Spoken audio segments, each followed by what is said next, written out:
Vietnam-Russia tighten economic ties. And later on, progress of RCEP negotiations and preparations for businesses. Hello there and welcome to another edition of BizLine here on VTV International. I'm your host Hoàng Hằng, and as usual, we will begin with some economic highlights over the past week.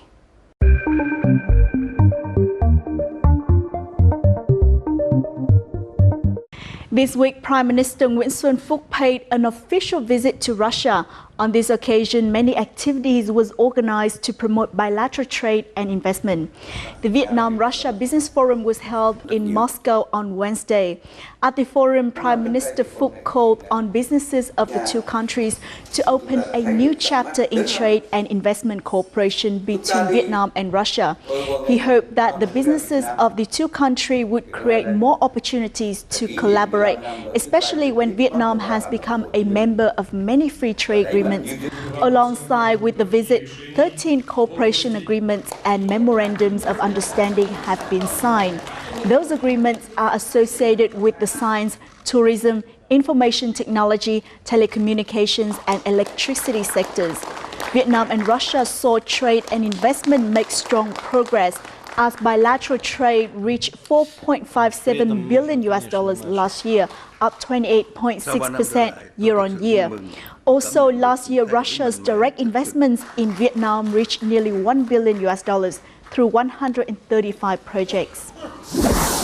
The plenary meeting, a public expenditure management network in Asia in 2019, was hosted by the Ministry of Finance of Vietnam in Quảng Ninh for the first time on Wednesday. The event's theme was restructuring the state budget and public debt management to ensure safe and sustainable national finance. Over the past years, Vietnam's fiscal policy has achieved positive results with regard to collecting, spending, and managing public debt.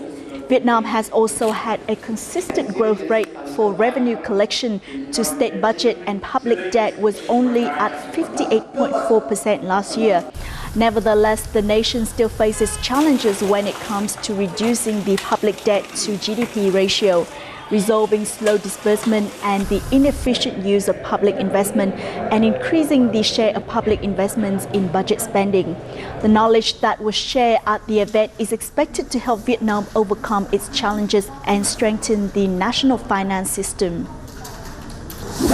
The local private equity or PE investment market experienced a thriving year with 38 transactions last year, worth a total of $1.6 billion, marking a record high for the past decade, placing Vietnam among the top 3 ASEAN countries attracting PE investment based on deal value. This is according to a report on PE in Vietnam released on Monday by Grant Thornton Vietnam, a tax and advisory service provider. 34% of survey investors chose Vietnam as the most attractive investment destination among ASEAN countries. The survey also indicated the 6 most attractive PE investment sectors in Vietnam, comprising fintech, education, renewable energy, healthcare, pharmaceuticals, e-commerce, transportation, and logistics. A conference reviewing 10 years since the campaign Vietnamese People Prioritize Made in Vietnam Products was organized by the Ministry of Industry and Trade on Tuesday. At the conference, it was stated that products made in Vietnam accounted for 80 to 90% in modern national distribution channels and over 60% in traditional retail channels. In 2010, Vietnam had a trade deficit of $12.5 billion. Last year, Vietnam achieved a trade surplus of $7.2 billion. 10 years of the campaign, Vietnamese People Prioritize Made in Vietnam Products have resulted in many positive outcomes for various economic sectors. Following this, a deliberate attempt to encourage Vietnamese people to use Made in Vietnam products, Vietnamese products are starting to win over customers. According to the Ministry of Industry and Trade, customer sentiment has changed over the years in favor of Made in Vietnam products. However, enterprises will need to increase the quality of their products to keep their customers. The European Commission has rescheduled a June visit to Vietnam for November to review the country's effort to have the restrictive yellow card on its seafood products removed. The rescheduling was finalized by Vietnamese agencies and the European Union during a recent Vietnamese delegation visit to Europe. Vietnam was given 6 months since the issuance date of the card to deal with illegal, unreported and unregulated or IUU fishing practices and have the yellow card lifted. To date, at least 62 local seafood operators have pledged to fight against IUU fishing by only purchasing or importing seafood products which have clear product origins. According to the Monetary Policy Department under the State Bank of Vietnam or SBV, regarding recent exchange rate movements, the central bank is ready to sell foreign currencies to intervene in the market. The State Bank said the cause of recent increasing exchange rate is mainly due to market concerns over the trade tension between the US and China. Chinese yuan has continued to depreciate since late April, and this had had a strong impact on the Vietnamese foreign currency market. In the future, the State Bank will continue to closely monitor market movements, administer central exchange rates in a flexible manner, and use monetary tools to stabilize the foreign currency market. The number of mobile payment transactions in the first quarter of this year doubled year-on-year, with transaction value up by 232%. This was announced by the State Bank of Vietnam at a press conference ahead of the Vietnam Banking Conference on comprehensive finance in an economy that's developing non-cash payment methods. During the first quarter of this year, more than 37,000 transactions were done via interbank e-payment systems. The State Bank is working on revising the decree on non-cash payments and is drafting a circular to reduce the number of cash payment transactions to 10%. The Vietnam Banking Conference will take place on May the 30th and will focus on diversifying financial products and enhance risk management in the finance and banking sectors.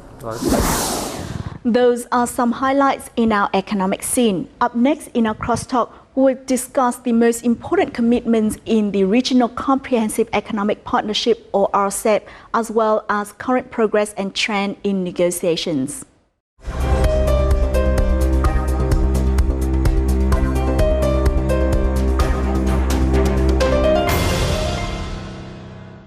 Launched in late 2012, the negotiations of the Regional Comprehensive Economic Partnership or RCEP is entering the final stage. RCEP is the proposed free trade agreement between 10 ASEAN member countries and 6 partner nations, including Vietnam major material suppliers such as the Republic of Korea, China, and CPTPP members such as Australia, Japan, and New Zealand. As such, RCEP is expected to create new regional value chains and help enterprises take better advantage of tax incentives and rules of origin. Last week, the Vietnam Chamber of Commerce and Industry, in cooperation with the Ministry of Industry and Trade, provided the business community with the latest information on the most important commitments of the RCEP, as well as current progress and trends in negotiation. We'll find out more in this week's Crosstalk. Currently, the Regional Comprehensive Economic Partnership or RCEP is under negotiations joined by 10 ASEAN members and 6 partner countries, including China, the Republic of Korea, Japan, Australia, New Zealand, and India. In 2017, prospective RCEP members accounted for a population of 3.4 billion people, with a total GDP of $49.5 trillion.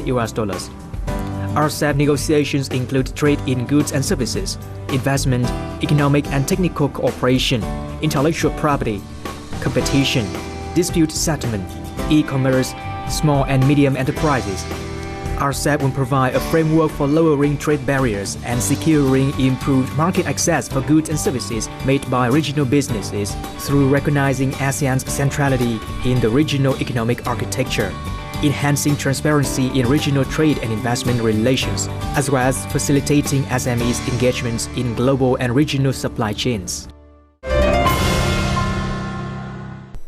Joining us this week is Mr. Nguyễn Anh Dương, Director of the Department for General Economic Issues and Integration Study to further discuss this issue. Rất cảm ơn ông đã dành thời gian cho chương trình ạ. Vâng, xin ông có thể cho biết được ý nghĩa của Hiệp định RCEP đối với nền kinh tế Việt Nam cũng như là các nước có thể trở thành thành viên của hiệp định này ạ? Hiệp định này được kỳ vọng là sẽ tiếp tục tăng cường cái tiếp cận cho các doanh nghiệp Việt Nam trong việc xuất khẩu vào các cái thị trường lớn ở khu vực. Kể cả khi mà các cái hiệp định chúng ta đã có các quan hệ sẵn có với các cái đối tác này thông qua các hiệp định đã khác, thì hiệp định RCEP vẫn đặt ra một cái tiêu chuẩn mới và một cái phạm vi chơi mới.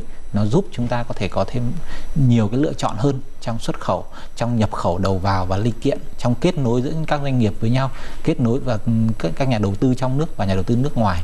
Và quan trọng hơn hết, những cái cơ hội từ cái hiệp định RCEP có thể bổ trợ cho những cơ hội từ các hiệp định thương mại tự do khác, để doanh nghiệp Việt Nam có thêm những cái lựa chọn và có những cái phương án để hoạch định cái chiến lược sản xuất kinh doanh của mình nhằm đạt được cái lợi ích lớn nhất tại thời điểm hiện nay.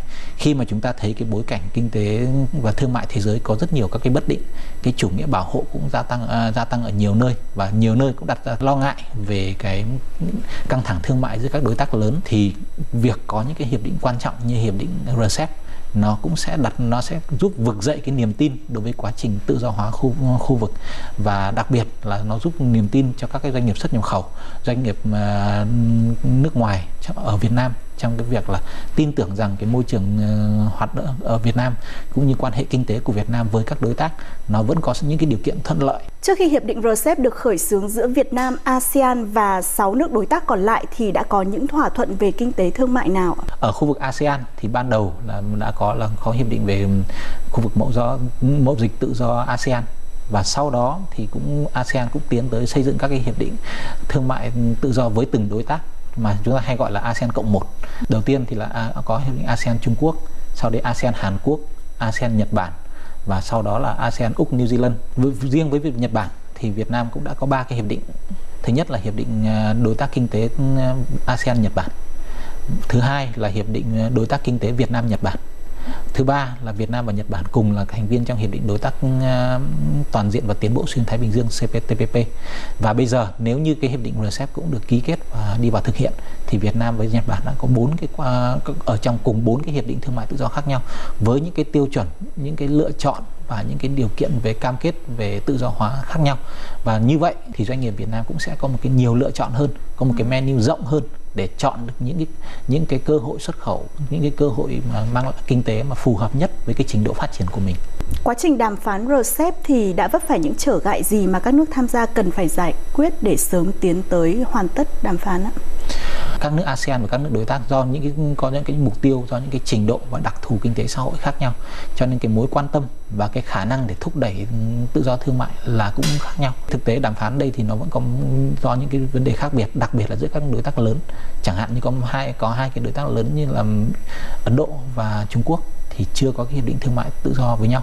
Và chính vì vậy cho nên những cái cam kết và lo ngại, đặc biệt là từ phía Ấn Độ, dường như là họ có lo ngại là trong cái bối cảnh mà cái thâm hụt của Ấn Độ với cả Trung Quốc là tương đối lớn và đóng góp đến 60% thâm hụt của Ấn Độ với cả các nước đối tác trong RCEP, thì rõ ràng ảnh hưởng khá nhiều đến cái tiến triển trong cái đàm phán hiệp định RCEP. Một cái vấn đề khác bên ngoài hiệp định nhưng lại ảnh hưởng rất nhiều đến cái tiến độ đàm phán hiệp định. Năm nay thì chúng ta biết ở khu vực lại có những cái diễn biến về chính trị rất là khác nhau, chẳng hạn như bầu cử ở Thái Lan hay bầu cử Indonesia, và mới đây nhất là bầu cử ở Ấn Độ. Thì chúng ta cũng phải chờ những cái kết quả bầu cử sau khi chính quyền mới ở các nước này thì họ cũng có thể có những cái tư duy mới. Theo ông, những ngành kinh tế nào thì sẽ chịu ảnh hưởng nhiều nhất từ cái hiệp định RCEP này? Trong báo cáo của Ngân hàng Thế giới mới đây thì nhìn nhận cái tác động lớn nhất dường như lại đối với những cái ngành như là thực phẩm, đồ uống và các cái thuốc lá vân vân. Thế nhưng với cái đánh giá của Viện Nghiên cứu Quản lý Kinh tế Trung ương vào năm 2014 thì tùy vào kịch bản. Thế nhưng những cái ngành mà chịu ảnh hưởng nhiều nhất, chẳng hạn như với nông sản, thì có thể là những cái ngành liên quan đến chăn nuôi, sản phẩm từ sữa hay bản thân gạo. Bởi chúng ta biết Nhật Bản cũng là một nước có cái lợi thế về sản xuất gạo và có những cái sản phẩm gạo tương đối đặc thù. Việt Nam cũng là một nhà sản xuất lớn về gạo, Thái Lan cũng như vậy. Ở bên công nghiệp thì rõ ràng một trong những cái ngành mà được quan tâm nhiều nhất có thể là ngành sản xuất ô tô và các loại xe có động cơ khác. Riêng trong thương mại dịch vụ thì đặc biệt là chẳng hạn như là ngành dịch vụ tài chính hay là ngành công nghệ thông tin và truyền thông. Đặc biệt chúng ta lưu ý là trong cái bối cảnh mà cách mạng công nghiệp 4.0 hiện nay có những cái vấn đề liên quan đến chẳng hạn như thương mại điện tử, những vấn đề liên quan đến hạ tầng công nghệ thông tin và những cái vấn đề về dịch chuyển thương mại, dịch chuyển dữ liệu xuyên biên giới. Countries participating in RCEP negotiations have different development levels and economic scales. This is a big challenge to achieving agreements.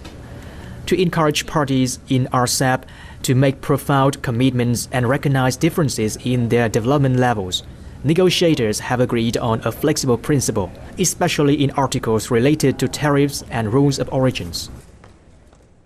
Chúng tôi cũng đang vận dụng cái quyền của tất cả các nước thành viên RCEP là chúng ta sẽ có thể có những cái biểu thuế, cam kết thuế nhập khẩu khác nhau với những đối tác khác nhau. Với Úc, New Zealand chẳng hạn, Việt Nam sẵn sàng có một cái tỷ lệ xóa bỏ thuế quan đáng kể đối với những đối tác đó.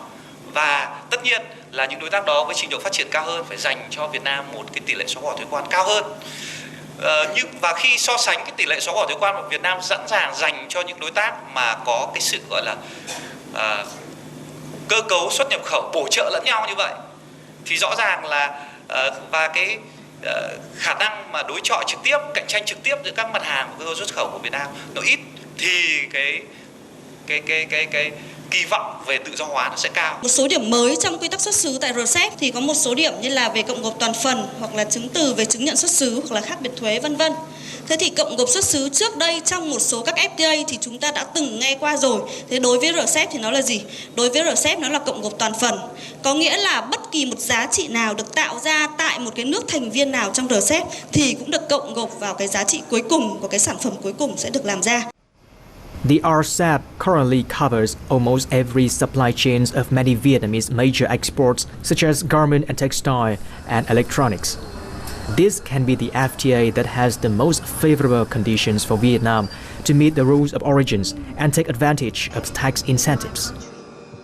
Chính cái điều này nó tạo ra một cái sự khác biệt lớn giữa hiệp định này với các hiệp định khác trong cái việc là tận dụng các ưu đãi thuế quan. Bên cạnh cái câu chuyện thuế quan có thể là sẽ được tốt hơn so với những hiệp định hiện tại. Quy tắc xuất xứ là linh hoạt hơn và bao trùm hơn, thì còn có những cái mà chúng ta có thể kỳ vọng được, ví dụ như những cái quy tắc chung thống nhất, các biện pháp mà giảm thiểu những cái biện pháp phi thuế quan có thể hạn chế cái hàng hóa xuất khẩu của chúng ta. Xu hướng đàm phán thuế trong RCEP có điểm gì khác biệt so với những hiệp định thương mại tự do khác? Có thể kể ra ở đây là CPTPP. Hiệp định RCEP thì những cái cam kết về mở cửa thị trường, cắt giảm thuế quan thì nó phần lớn là đều là dựa trên những cái nền mà các hiệp định đã có. Có thể có phạm vi thay đổi ở một số ngành, ở số ngành nghề, một số mặt hàng cụ thể. Nhưng nhìn chung vì các nước ASEAN và các từng đối tác cũng đã có hiệp định thương mại tự do riêng, và sau đó thì đã có các cái cam kết cắt giảm thuế quan trong các hiệp định này. Và bây giờ thì trong cái hiệp định ASEAN cộng 6 thì cái khác biệt về thuế quan so với cái hiệp định đã có nó cũng không phải là vấn đề quá lớn. Theo như chúng tôi, những cái thông tin mà chúng tôi có được thì dường như cái quá trình trong đàm phán thì lại vẫn tập trung vào các vấn đề tập trung tương đối nhiều vào các vấn đề khác, chẳng hạn như là quy tắc xuất xứ hay là các cái vấn đề giải quyết về những vấn đề còn bất đồng giữa các nền kinh tế lớn và những cái điều kiện để có thể tận dụng được cái ưu đãi thuế quan. Nhưng trong cái hiệp định CPTPP thì cách thức lại khác hẳn, bởi vì CPTPP là một cái hiệp định liên khu vực với các cái thành viên ở cả châu Á, châu Mỹ và châu Đại Dương, và cái hiệp định này gần như là hiệp định mới, và cái quá trình đàm phán thì cũng là phải tập trung vào lại gần như là từ đầu, chưa có một cái nền tảng nào ở giữa các nền kinh tế tham gia. Và vì vậy trong quá trình đàm phán CPTPP, cái mối quan tâm nhiều nhất lại là về nhóm tiếp cận thị trường, và trong đó thì cái việc cắt giảm thuế quan lại là một nội dung tương đối quan trọng. Các quy tắc xuất xứ trong RCEP thì liệu có tác động như thế nào đến lĩnh vực xuất khẩu của Việt Nam thưa ông? Các đánh giá trước đây và những cái thông tin từ Cục Xuất nhập khẩu của Bộ Công Thương thì rõ ràng cái mức độ tận dụng các hiệp định thương mại, các ưu đãi trong hiệp định thương mại tự do đã có của ASEAN và các ASEAN với đối tác là còn tương đối hạn chế. Và nếu như điều này không được cải thiện thì có lẽ Việt Nam cũng khó có thể tận dụng nhiều cơ hội từ cái hiệp định RCEP. Nếu như Việt Nam có những chính sách mạnh mẽ hơn trong việc phát triển công nghiệp, trong việc liên kết giữa doanh nghiệp trong nước với doanh nghiệp đầu tư nước ngoài, thì doanh nghiệp Việt Nam sẽ tham gia được nhiều hơn vào chuỗi giá trị.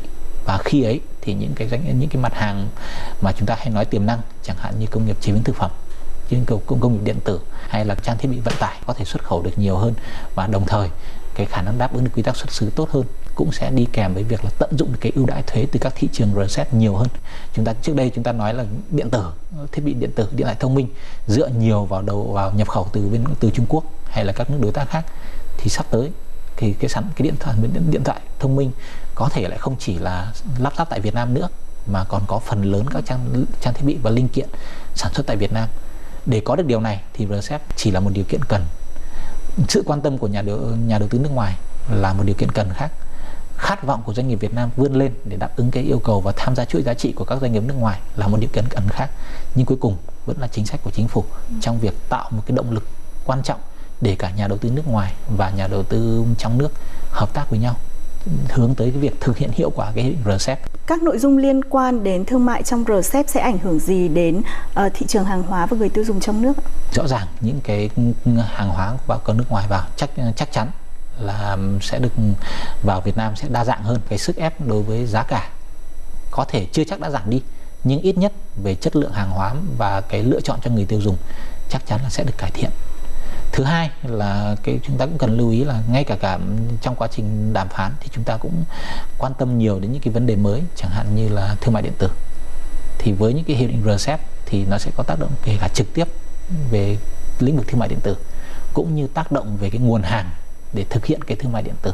Và từ đó thì cái lựa chọn cho người tiêu dùng không phải chỉ là hàng hóa chất lượng như thế nào, giá cả như thế nào, mà còn là hàng hóa đến với người tiêu dùng bằng phương thức nào và cái cách thức mua hàng. Và đấy cũng là những cái mà lợi ích cho người tiêu dùng.